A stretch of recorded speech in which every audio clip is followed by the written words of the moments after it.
for you.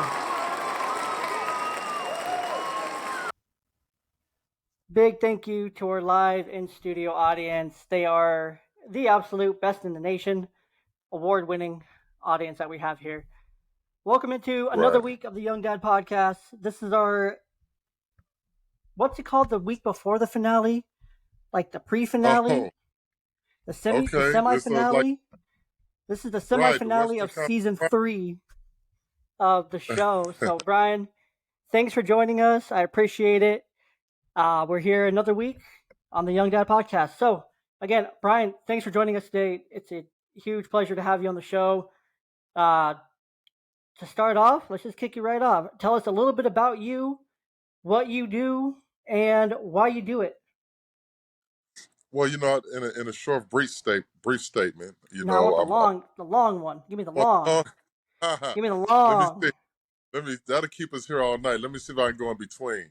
So, All right, give me the medium. yeah, as a young man born and raised in Long Beach, California, y'all, we come through, the tunnel of judgment. We supposed to be in jail, incarcerated, dead, all that good stuff, especially with our color and stuff like that, living in a community where, we don't have all the resources or more, as much resources as the next city, privileged, right? Our statistics show us not surviving. Our survival rates are really low. You know what I'm saying? So they was telling the truth. I mean, you do the numbers, you look around, you go to the average ghetto or neighborhood that's poverty stricken.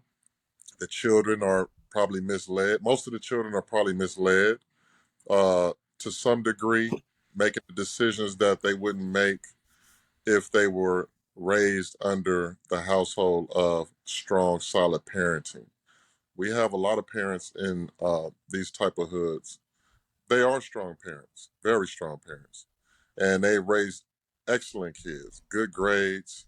They don't get into the whole gang banging situation that creates havoc amongst the family. And they learn to be leaders real young. They learn not to follow. We just want to kind of expose that a little more.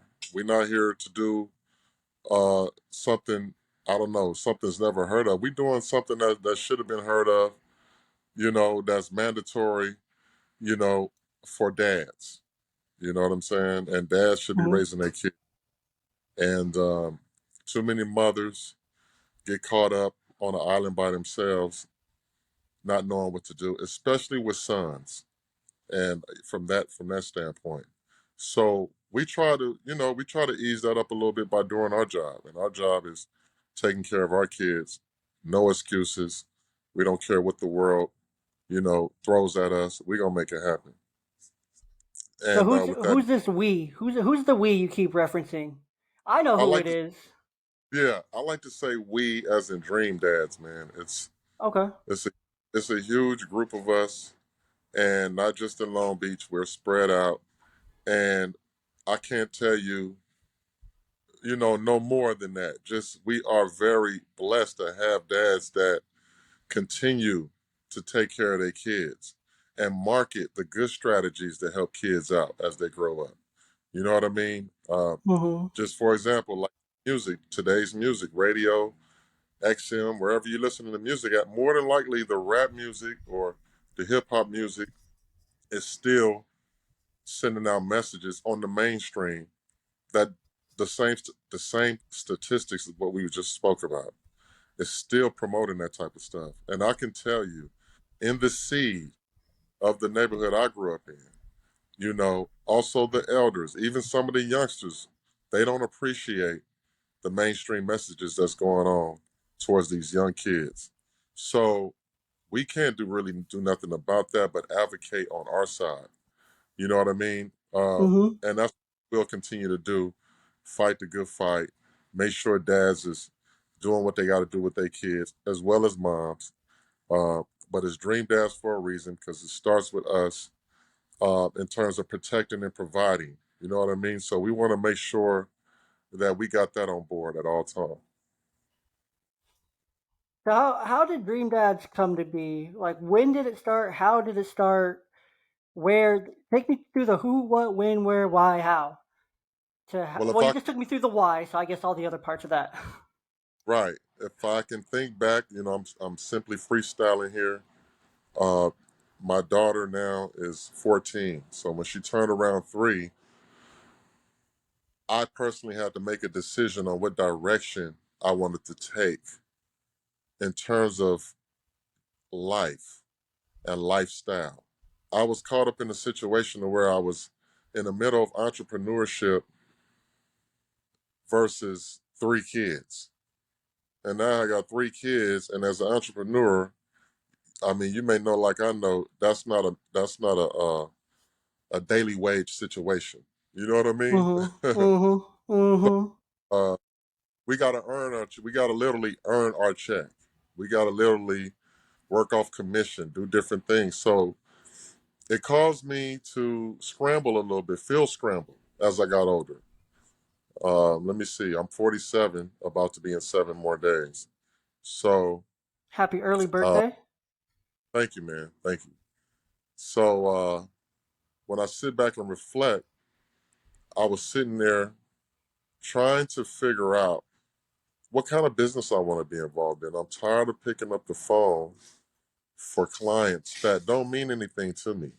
It's not giving me any completeness. I'm feeling like still emptiness. I'm going to sleep at night having to wake up stressed out because I still have to maintain clientele, maintain professionalism, maintain proper etiquette, things that I condition myself to do. It's not really my natural ability. My natural ability was raising kids. So I had to look in the mirror and say, look, let's do what I do best. Let's do what I do best because when I started out raising kids, I literally had to change my life. I had a professional basketball career, and I looked in the mirror that time and I said, this has to stop for my oldest son so he doesn't grow up like I grew up. That started the spark plug. So when my 2 youngest kids came, my daughter being one of the main provoking ideas for this, I just made sure that I wanted to do something that was fulfilling in my life, man. So when I'm looking back 10, 11 years later, I feel so great about the decisions I made to just advocate realness. Advocate realness. I'm not out selling fake juice, you know, fake envelopes, whatever they selling out there. You know what I'm saying? I'm Mm-hmm. simply Mm-hmm. not only with the community, but with myself. And it gave me a particular platform that I can't change if I wanted to because I kept it real from the start. And real for me was getting involved in a movement that was me, not somebody else. You know what I mean? I don't Mm-hmm. go out trying to sell Avon. Avon is not me. You know what I mean? That You kind selling of look like an Avon guy. I'm just playing. stuff. Hey, if I had believe me, if I had to in the times where I was really entrepreneuring, I would have done it. You know what I mean? But Yeah, you got to make I it just work. yeah, I wanted to be a bit more of a natural growth, man. I felt like the growth financially for me was not as natural as I try to make it to be. And it didn't mean nothing to me. It meant a lot of headache. I'm gone all day away from my family, working. I'm trying to impress clients, please clients, satisfy myself. And it was taking time away from my ability to raise a family, to be there for my kids almost every day, like I have been. So I wanted to create a lifestyle like that because my oldest son, I really didn't get a chance to do it.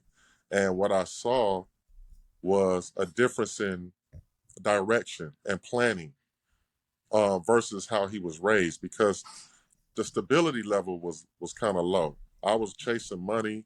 I'm doing this. He's staying with me. Yes, I'm paying attention to him, but I'm more like paying for the attention. You know what I'm saying? And this Mm-hmm. time around, I made sure every single move I made was authentic with business, my life, and everything. So now, today, I can look back and I can go to sleep in peace, man. I don't have confusion like, you know, maybe a lot of other entrepreneurs may have.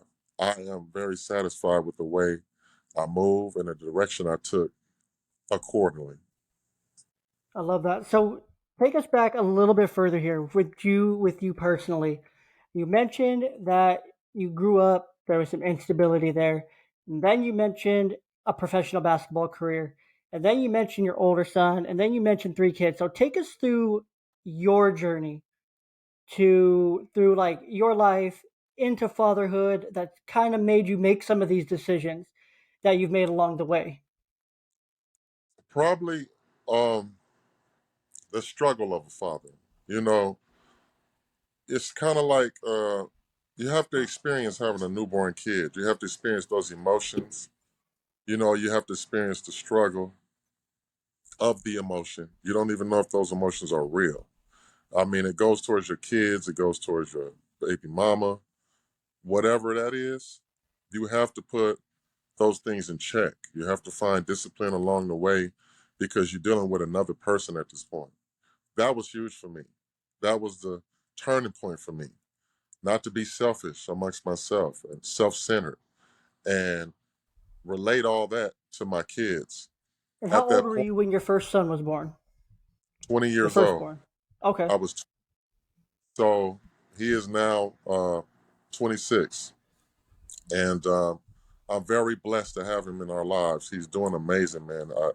He's a stand up citizen, community leader. He's just doing great, man. I can't really ask for nothing better because I don't know no better. I'm proud of who he is as a person. 100%. 100%. Yeah. And, you know, so with that being said, I grew up kind of wild. I grew up in a broken household.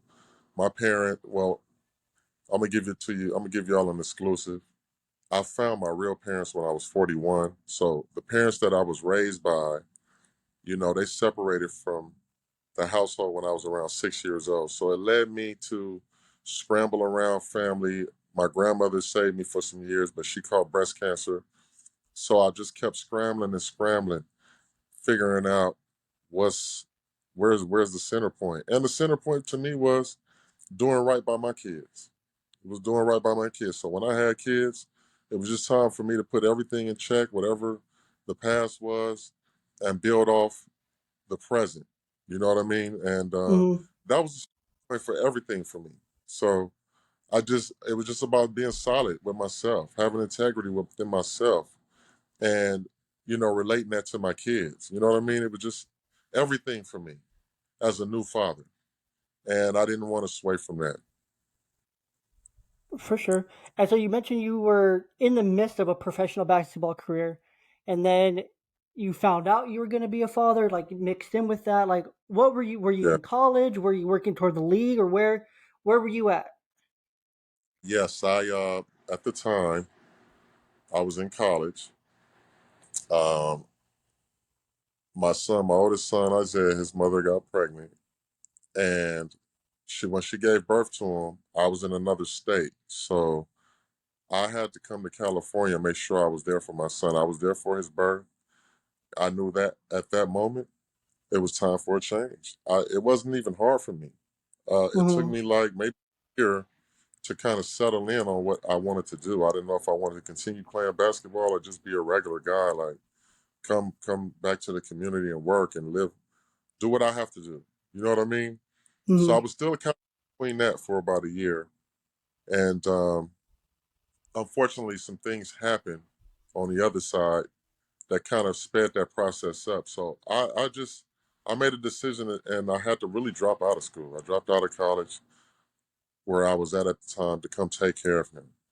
I got a chance to play professional ball out in Germany, which was amazing, beautiful experience.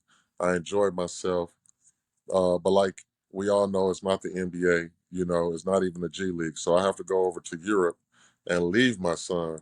You know, more than a 14-hour flight away or 9 hour Mm-hmm. flight. How it was long, and from there I just started like, man, all those confusing things, these emotions and stuff we talk about when we have new kids.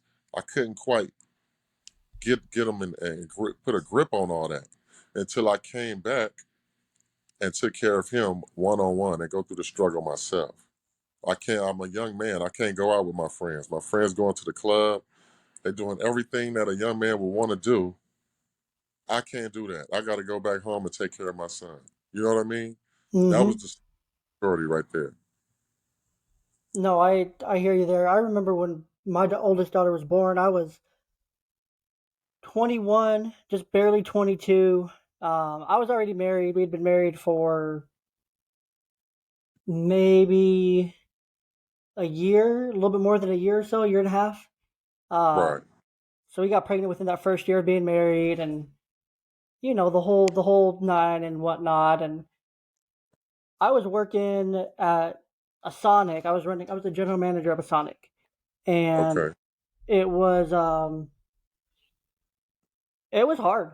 It was really hard because I know exactly what you're talking about. That roller coaster of emotions. Like it was. Like I remember, I've never really like shared this story, but I was very angry in that delivery room. Like I Yeah. was on a roller coaster of emotions because I left work. Um, I had been denied some time off for bonding and whatnot. This is Idaho, so Idaho has Yeah. some very old laws and whatnot. But I Right. was angry in that delivery room. I was pissed off. It seemed like nothing was going like the, the delivery and everything was fine. Like it was just going really slow. It was just really long. It was nerve wracking, and it was a struggle because I got so mad at one point that like I left the room because I was so mad, and I cussed at one of the nurses because I felt like she wasn't listening or like hearing me because I was trying to like I don't even remember what I was trying to communicate. I just remember being like so angry just in that moment because like you you lose a part of yourself, your whole life changing when at that birth. And That's looking right. back now, I'm like, I was just trying to process what was going on. I was trying to process That's all these things in one moment. I was having a little girl, like, didn't know what life was going to look like anymore. I was scared, I was nervous, and that's so common, but like, it's not talked about. Like, we don't talk about that. Like, first time fathers, you don't talk about that. no. We And handle. Yeah. so for you, so from your first to your third, what was that like going from one to two to three? That experience, chasing the dollar, out there hustling. Like, take us through that part of life, going from one to three as they were all real young and you were still real young. I mean, you're in your 20s, you're growing up still, trying to figure out who you are, what life is. Def- Take us through that. Definitely. What was that like for you? Well, as I'm in my 20s. I'm scrambling. I'm working, odd jobs. So I'm trying to work any job I can work. Back then, man, I'll do telemarketing. I throw telephone books on your front yard. I'll do anything for $1 just to feed my kid. I had times where my son, it was just me and him, man. He was sleeping in the back of my car. So we was trying to figure out how what to do, how to do it. You know what I'm saying? All I knew at the time was I had to keep moving. I had to keep moving. So I would look in the paper, I would look for different ads for jobs and just different things to kind of get money. The hustle in the streets was okay. I didn't see the long run in that because I grew up around that stuff. So it wasn't really my schedule.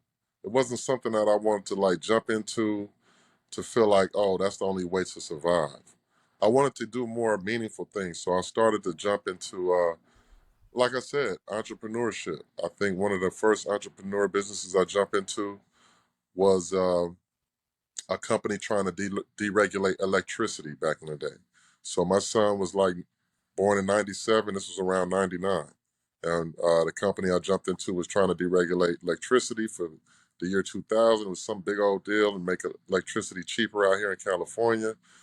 There was a huge business at the time that I thought was really going to be lucrative for me financially.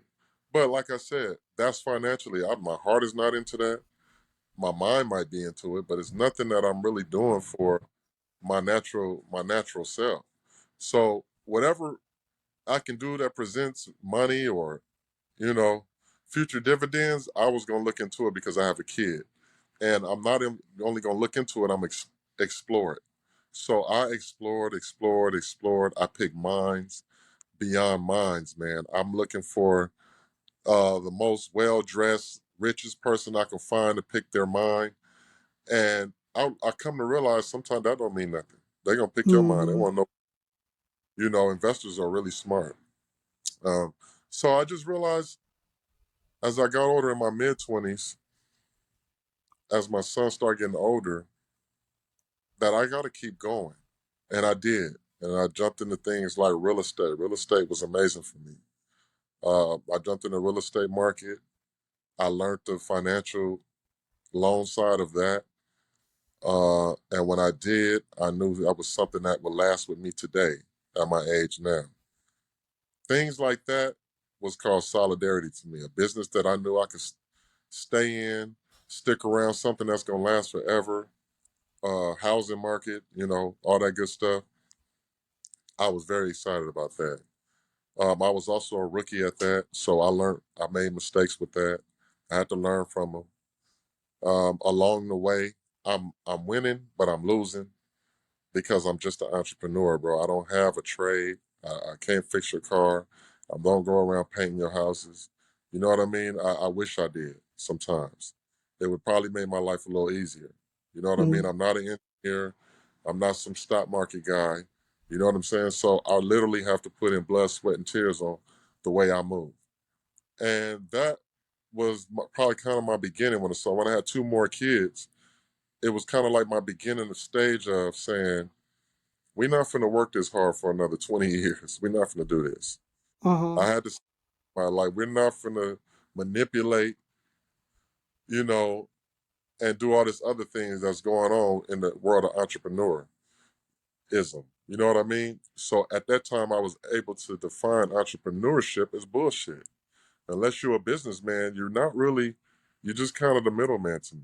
You know what I mean? And I said, you know what? That's definitely not my natural ability. So let me do something more me. Let me do something more me. The struggle is still there with my oldest son because not only even if I got money, I got to spend time. I got to educate him my way. I got to make sure the streets is not educating him. Whatever he got going on at school, I got to make sure homework is done and all that type of stuff. Fortunately, my oldest son was pretty good in school. He was pretty good grades. All my kids, they do excellent in school. So that's some natural ability that they have. You know what I mean? Mm-hmm. So pray to God for that one because that was a helpful. Mm-hmm. But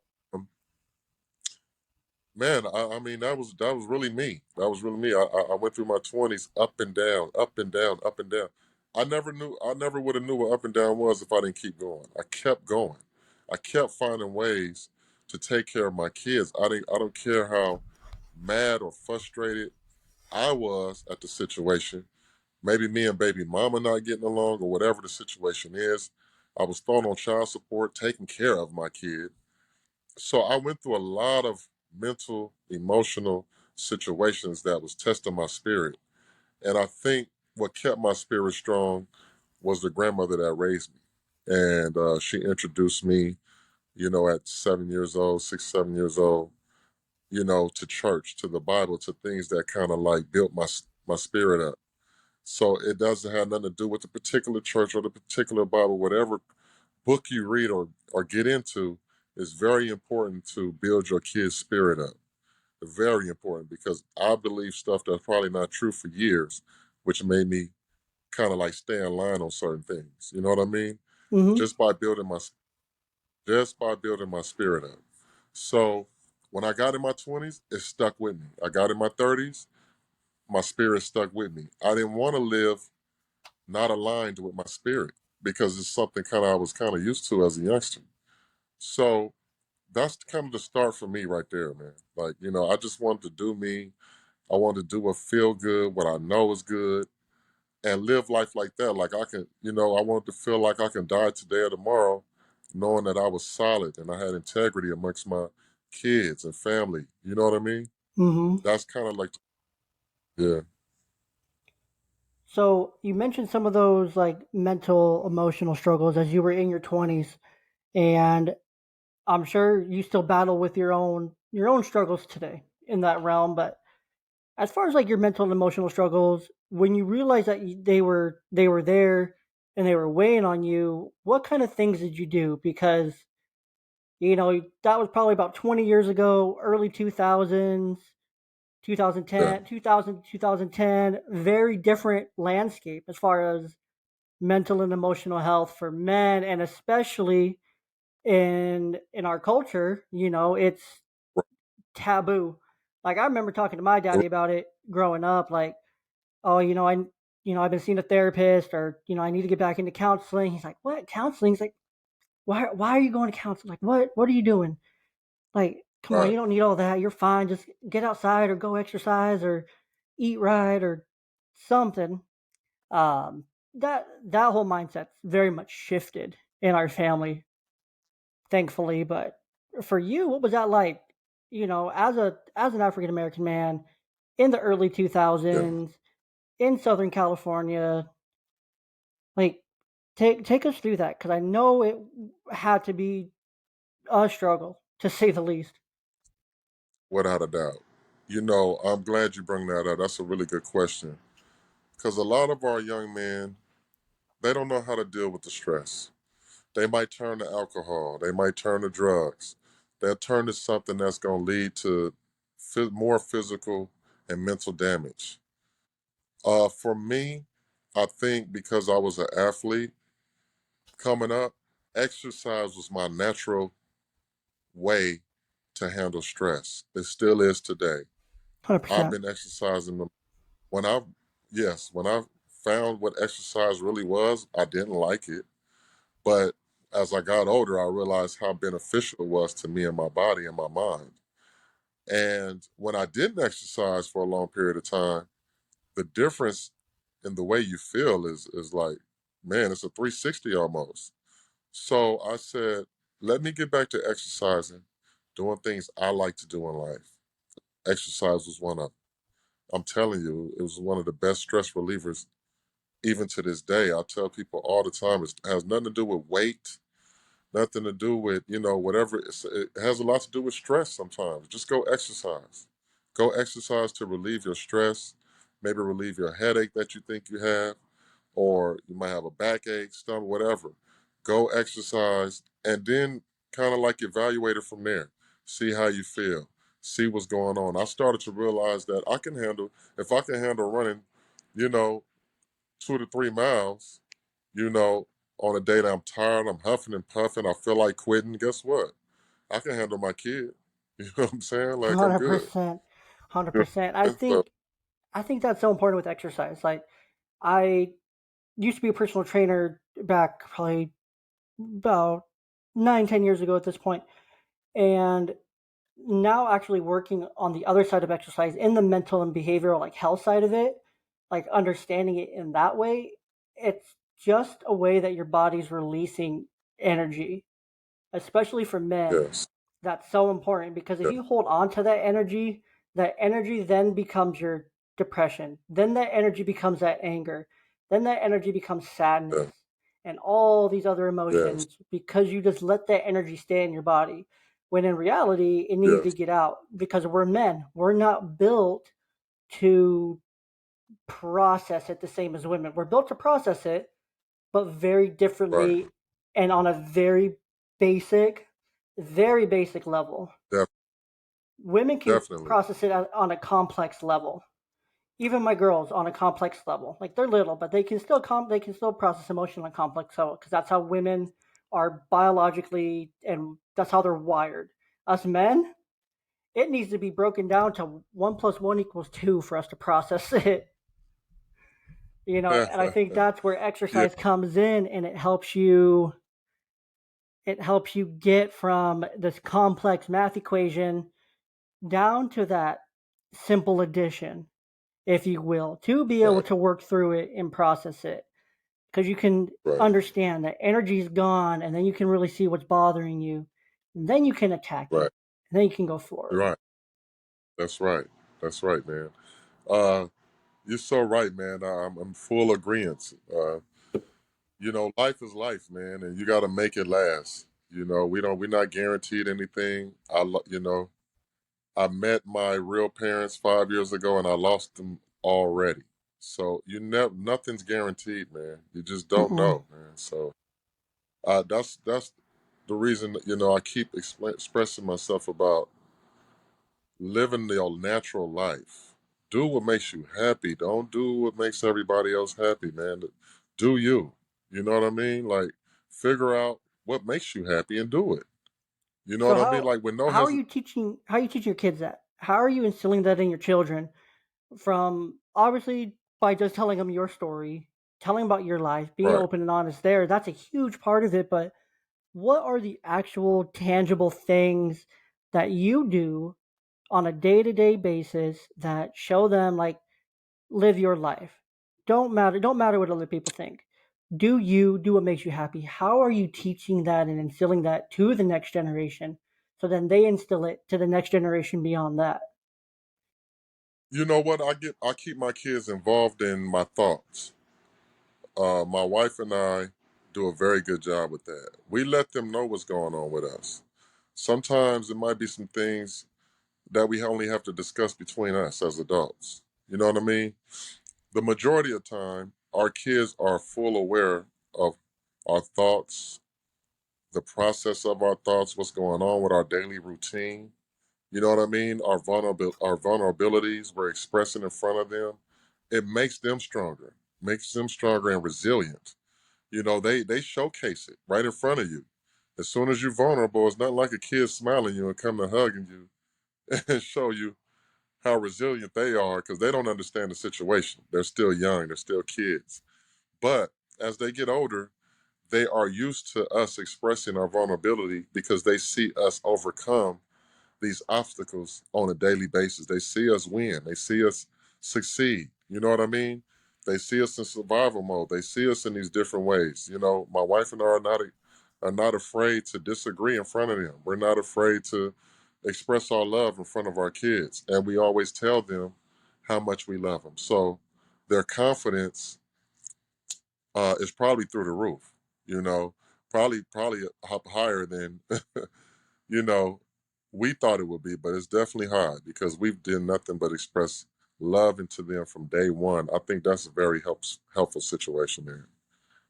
The daily routine is just showing the real me, man. I don't do nothing fake around my kids. They know me. They know who I am. They know how I get down. They know my wife the same way. You know what I mean? We don't just display like a different routine with them. So we make sure they know what we got going on, so they know what they have to do.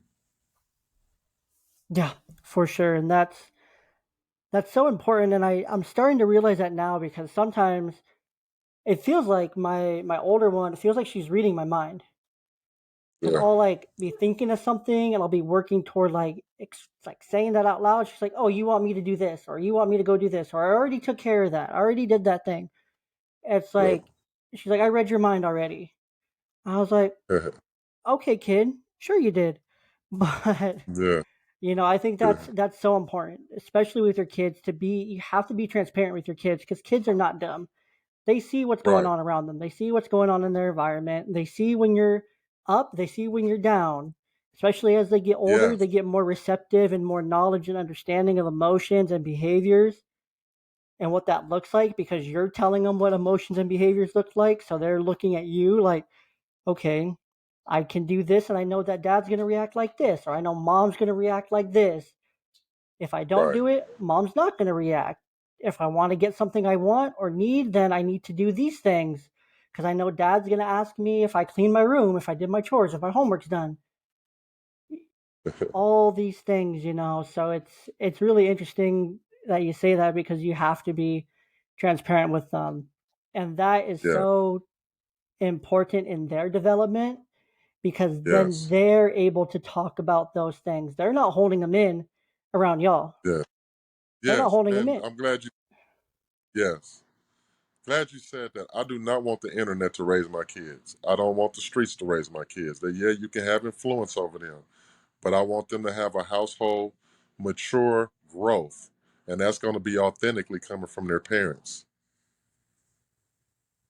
100%. Because if it's not coming from you, it's gonna come from somewhere else. They're gonna get Right. influenced by somewhere else. And Right. if they don't see you setting the tone, setting the example, showing up, they don't see you doing Right. these things, then they're going to look to the next person. And that's so That's right. important. Like you mentioned, you have one or two daughters, I got one daughter and two sons. one daughter and two sons. And I feel like that's so important with our girls Yes. to set that Yes. example of what, because my daughters, they have a stepdad. My ex-wife remarried. They Okay. have a stepdad, but I know they're not going to look at him for that example of who's who, how I'm supposed to be treated and stuff. It's how I'm Right. treating them, and with the example I'm setting, how I communicate with them, how I talk to them, how I work with them, how I interact with them. It's not going to be That's right. coming from this other dude. It's coming from That's me. right. That's so important. And then even with our sons, I'm unfortunately I don't have a son. Hopefully someday, still in the cards, God Right. willing. I pray all the time that He just lets me have one more kid, make it a boy, and then I'm good. I'm solid. I'm chilling after that. That's right. So, but even for your sons, they're looking at you and your example. They're watching you. They're like, okay, what's dad doing? What's dad doing today? How's dad treating mom? How's dad treating my sister? How's dad treating his brothers? How's dad treating Yeah. me? How's he treating all of us? And that's so important. You have to That- be that person. yes. No, you're so right, man. I'm glad you bring that up as well. I have noticed some things in the past. Not in the last years or so, but when my two youngest kids would be around, I would notice they would mock. My son would mock how I would treat mom, and my daughter would mock how mom would treat me. And I was like, hold on, wait a minute. We got to slow some things down over here. You know what I'm saying? We got to balance some things out. Yep. Uh, it's both of our influence that's going on here. You know what I mean? Mm-hmm. And we realized that we had to, yeah, they see us being vulnerable, they see us go through things, but we also have to have certain common senses that go along with this program. You know what I mean? We got to make sure our kids are in tune with us intelligently and knowing that we not some old fools acting up because kids are quick to call an old person a fool, act like we just don't, we just not we don't have it together. You know what I'm saying? Kids will So we call us want, out on literally everything. Like, I was yeah, meeting with a kid once in my job, in my line of work. I work in mental health, behavioral health. So I work with a lot of kids. And this one meeting, I'm with a kid. He literally says, it's probably within the first 5 minutes, he's like, "You're saying kind of a lot. You're saying kind of a lot." right, And I'm like, "Well, I'm just kind of saying it." I said it on purpose that time. I was like, "Well, I'm just kind of saying it, Alex." I think his name was Alex. I don't right, remember. But I'm like, I'm just saying it. Like, get over it. But then I'm conscious of it after that. If you need to right, be brought down a couple pegs and you have kids, just go ask them to bring you down a couple pegs. There'll be no hesitation. yeah, Um, really, or if really, you need to be humbled, go to a school with kids and you'll get humbled within the first 30 seconds of walking in that building. So, kids are humbling to say the least. very much so, man, very much so. My daughter, she's a specialty case. With my two sons, it was fairly easy to tell them, hey, man, go over there, get in the room, go do what you got to do. Get out of my face, please. I cannot do that to my daughter. My daughter, I have to say, baby, I'm gonna listen to you all the way out until you get tired. And when you get tired, you go ahead and get your rest. I'll be right here if you need to distract me again. You know what I Mm-hmm. mean? Different version, man. And that patience level took me to a more maturity level as an adult on my own. You know what I mean? It Mm-hmm. helped me with my rage.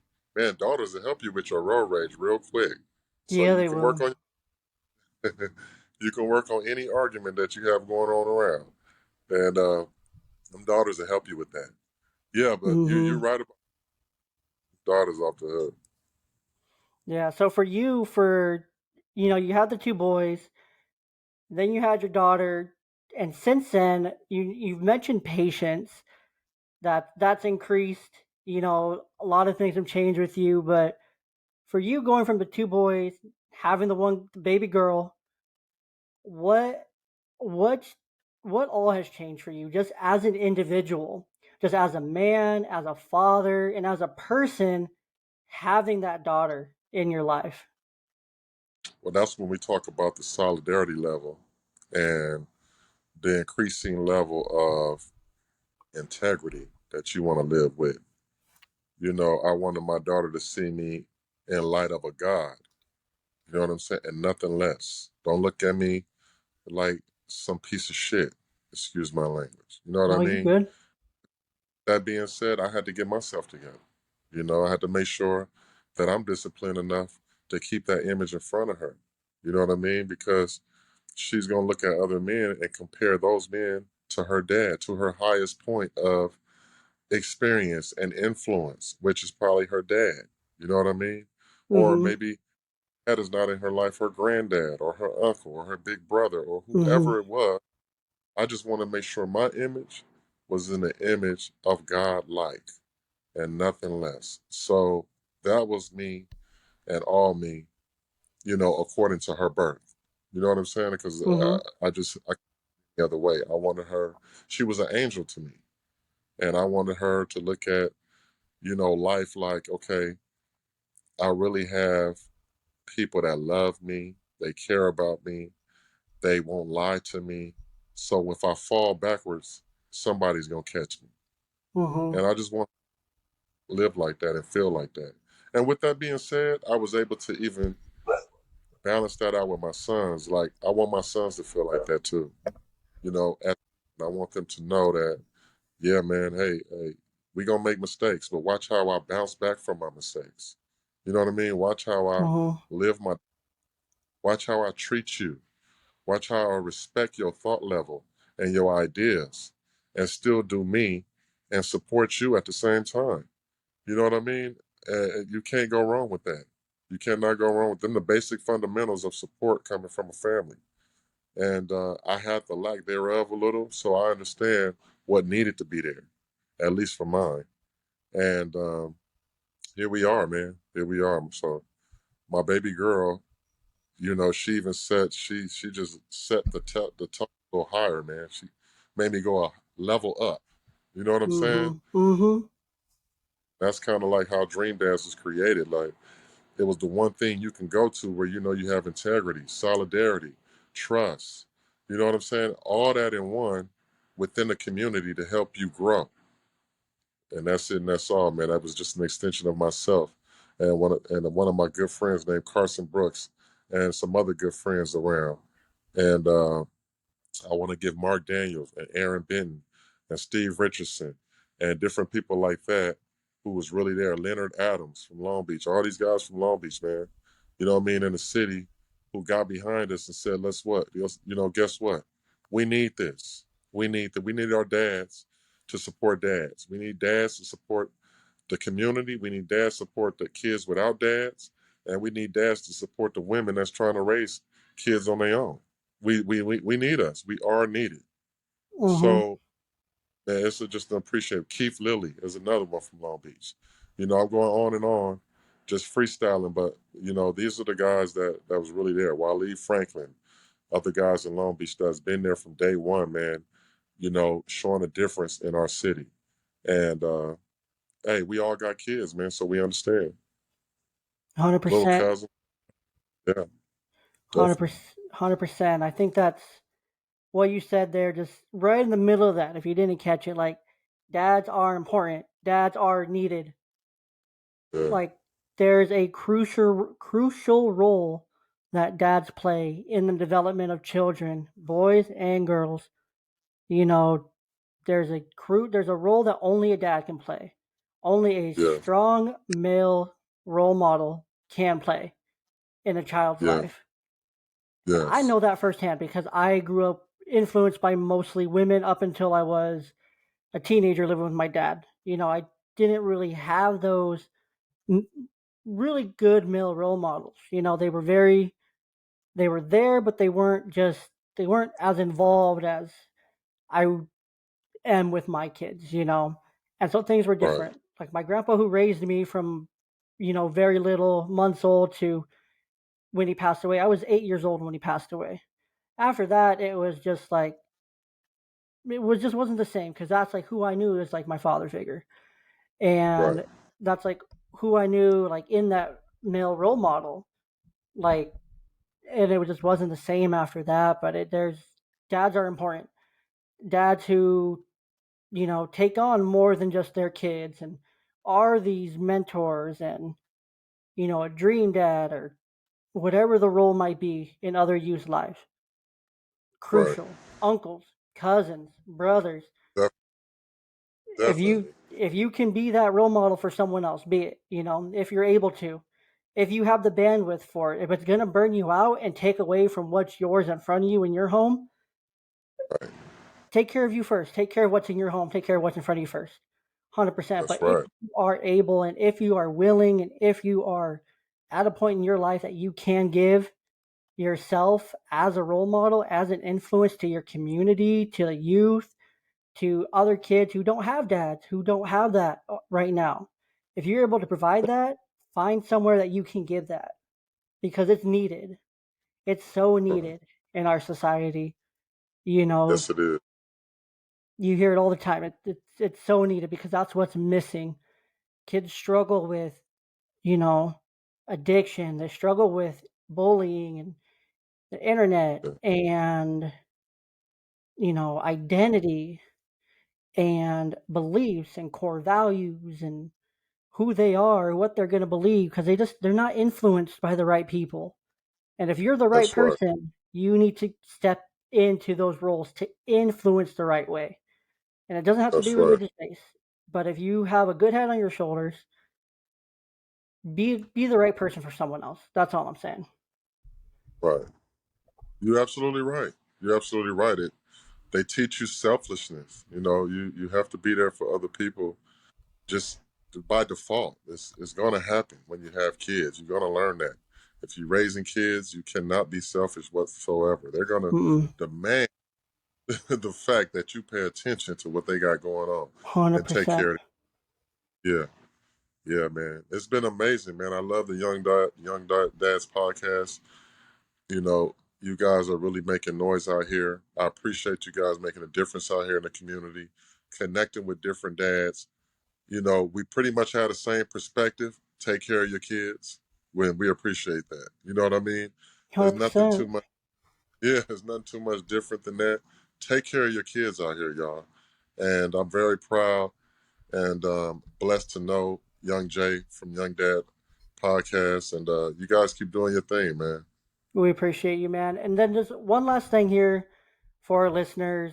What's your one like piece of parting wisdom? I ask all the guys that come on, men and women that come on for like their last piece of parting wisdom to the one dad that's out there that's listening to this, that's struggling, that's going through it. What's your one piece of advice to him? No excuses, bro. No excuses. Period. No excuses. I don't care what you're getting hit with, who you mad at, baby mama frustrated, but frustrated at hit baby mama's mama. They don't want whatever you frustrated with. When it come to your kids, no excuses, bro. No excuses. Period. Love that. There's no room for it. There's no time for that. No time. Nope. There's no room. You got to make it happen. You signed up for this. It's cool to be a dad. It's not cool to be a deadbeat. Come on now. Step it up. You can do it. I know you can. That's completely right. Well, That's right, well, Jack. 100%. Well, Brian, again, thank you so much for coming on. Thanks for having the chat with me. Thanks for joining us. Thanks for sharing your wisdom, sharing your story, sharing your perspective, and just being here for us and, sharing with all of us. It's always a blessing for me to be able to talk to other men and be able to hold this space and hold this platform for, be able to make that noise out there for the other dads, especially the young dads that are going through it and the old dads and every dad in between who could use just a lift up, a little lift up, little new perspective, and to hear that they need to keep going if they got it. So Right. Real talk, man. Hey, blessings to everybody out there, y'all. back at you.